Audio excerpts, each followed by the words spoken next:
Hello guys, welcome to drone academy. நம்ம இன்றைக்கி இந்த வீடியோ பதிவில் என்ன பார்க்க போகிறோம் பார்த்தீங்கன்னா, டிசம்பர் 24க்கான நிகழ்வுகள் அனைத்தையும் பார்க்க போகிறோம். சரிங்களா? ஓகே, பார்த்துடலாமா? எண்ணெய் கசிவு பாதிப்புக்கு நிவாரணம்னு சொல்லியிருக்காங்க. பட் என்னென்னா, நம்ம ஈஸியாக கொடுத்துடலாம். எங்கன்னு பார்த்தீங்கன்னா, மக்களுக்கு கொடுத்துடலாம். அதனுடைய இழப்பீடுகளை சரி செய்ய முடியாது. பட் ஆனால் இந்த இயற்கை வளங்கள்னு சொல்லக்கூடியது பார்த்திங்களா, இதெல்லாம் வந்து பார்த்திங்கன்னா மேன்மேட் டிசாஸ்டரில் தான் நாங்கள் சேர்க்க முடியும். ஏன்னா இந்த எண்ணெய் கசிவால் பறவை இனங்கள் அதிகமாக பாதிக்கப்படுதுன்றது நம்ம டிசாஸ்டர்ன்ற ஒரு சப்ஜெக்டில் படிச்சுட்டு இருப்பீங்க. ஸோ இன்றைக்கி டிசாஸ்டர்ன்ற சப்ஜெக்டை ஃபுல்லாக படித்து முடிச்சுருங்க. ஓகேங்களா?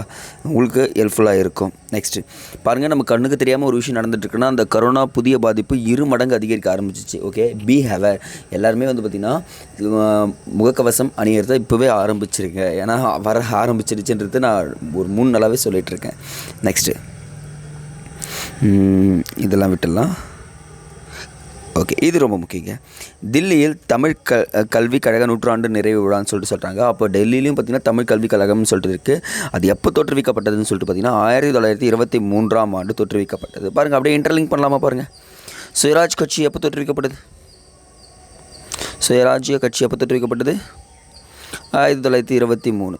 அப்படியே இன்டர்லிங்க் பண்ணிக்கலாமா? பாருங்கள், இனிமேல் என்ன பண்ணுறீங்கன்னா, நான் எதெல்லாம் சொல்கிறேனோ அதை இன்டர்லிங்க் பண்ணுறனோ அதை எழுதுங்க. தப்பே கிடையாது. 23 ஜனவரி 1 சுயராஜ் கட்சி தோற்றுவி. அதே சேம் டைமில் தில்லியில் தமிழ் கல்விக் கழகம் 1923ஆம் ஆண்டு தோற்றுவிக்கப்பட்டது. அப்போவே நம்மளுடைய முன்னோர்கள் என்ன பண்ணியிருக்காங்க புரியுதுங்களா? மாசுங்க நம்மளுங்க. ஓகேங்க, அடுத்தது இன்று 59வது ஆண்டு நினைவு நாள். இதுனா ஆழிப்பேரல் இந்த சொல்லுவாங்களா, இந்த சுனாமி ஒரு தாக்கியிருக்கோம், அது தனுஷ்கோடியில் இதுதான் சொல்கிறாங்க. ஓகேங்களா? நமக்கு டிஎன்பிசி ரிலேட்டடாக 2 விஷயம் மட்டும்தான் முக்கியம். தமிழகத்தில் மன்னார் வளைகுடான்னு ஒரு விளைகுடா இருக்குது.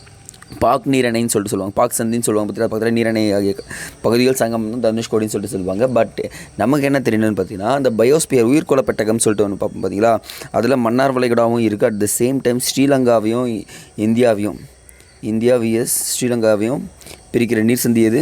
பாக் நீர் சந்தி அப்படின்றத நீங்கள் தெரிஞ்சுக்கிட்டால் போதுமானது. அப்போ எத்தனை பயோஸ்பியர் ரிசர்வ் இருக்குது? 18 உயிர்கோள பெட்டகங்கள் இருக்குன்றதை நீங்கள் தெரிஞ்சுக்கணும். சரிங்களா? நான் ரீகால் பண்ணிகிட்டே வரேன். ஜஸ்ட் நீங்கள் அப்படியே தெரிஞ்சுட்டே வாங்க. அந்த டாபிக் இருந்துச்சுன்னா அந்த டாப்பிக்கு இதுவும் ரீகால் பண்ணிடுறேன். ஓகேங்க, இங்கே சொல்லியிருக்காரு, மக்களவைத் தேர்தலில் 10% கூடுதல் வாக்கு பெறணும்னு சொல்லிட்டு. அப்போ என்ன சார் இருந்துச்சுன்னா, அந்த லோக்சபா எலெக்ஷனில் போன டைம் பாருங்களேன், மக்களவைத் தேர்தலில் 543 தொகுதியில் பாஜக 303 இடங்களை வெற்றி பெற்றிருக்குங்க. கிட்டத்தட்ட 10% வாக்குகள் பெற்று வெற்றி பெற்றாங்க. எதிர்கட்சி எல்லாம் பெரும்பான்மையை நிரூபித்தாங்க. பார்ப்போம் இந்த விஷயம் என்ன நடக்குதுன்னு சொல்லிட்டு. எல்லாமே ஒரு அரசியல் தானே. நெக்ஸ்ட்டு வேண்டாம்.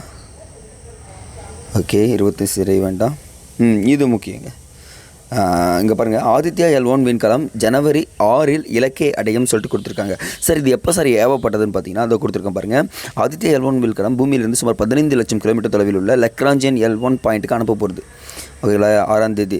சார் இது செப்டம்பர் 2, நோட் பண்ணுங்கள், செப்டம்பர் 2ஆம் தேதி. ஓகேங்களா? ஏவப்பட்டது. எக்ஸாம் பாயிண்ட் ஆஃப் வியூ ரொம்ப ரொம்ப முக்கியங்க. இது வந்து பார்த்திங்கன்னா ஆதித்யா L1 சூரியன்னா சந்திரயான் இது நிலவு, மங்கள்யான் செவ்வாய். இது மட்டும் 3த்தையும் இங்கேயே எழுதி வச்சுக்கோங்க. அடுத்தது இந்த டேர்ம் நல்லா இருந்துச்சுங்க. ஏன்னா நாட்டின் பொருளாதாரம் வளர்ந்தாலும் செல்வ வளம் பகிரப்படவில்லை. அந்த ஒரு டேர்ம் நான் எப்பவுமே சொல்லிகிட்டே இருப்பேன் எக்கனாமிக்ஸ் கிளாஸில்.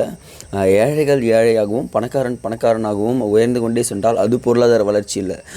வளமானது அனைவரிடமும் சென்றடைய வேண்டும் அப்படின்னு சொல்லிட்டு தான் பொருளாதார வளர்ச்சின்னு சொல்லிட்டு சொல்லுவாங்க. ஓகேங்களா?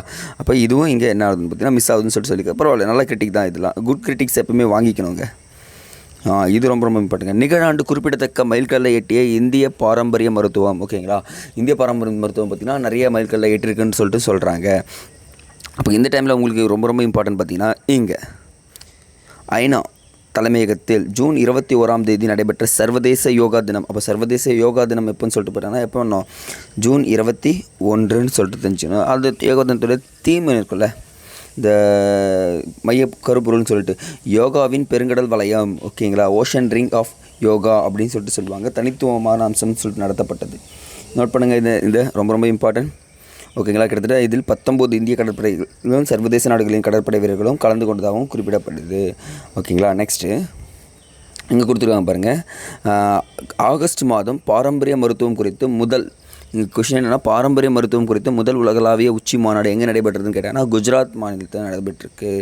இப்போ பாரம்பரியம் உலகளாவிய முதல் மருத்துவ மாநாடு எங்கே நடைபெற்றுன்னா குஜராத்தில் நடந்திருக்குன்றத தெளிவாக நோட் பண்ணி வச்சுக்கோங்க. சரிங்களா? அப்போ கேள்வி இங்கேயே ஆரம்பிச்சிடலாமா? சூரிய கதிர்.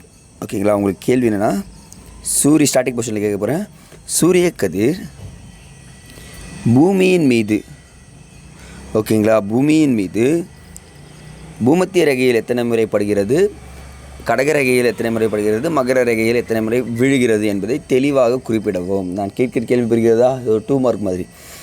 சூரிய கதிர் பூமத்திய ரேகையில் எத்தனை முறை படுகிறது, கடக ரேகை மகர ரேகையில் எத்தனை முறை படுகிறதுன்னு சொல்கிறத மறக்காமல் கமெண்ட் செக்ஷனில் கமெண்ட் பண்ணுறேங்க. அடுத்த வீடியோ சந்திக்கலாம். நன்றி.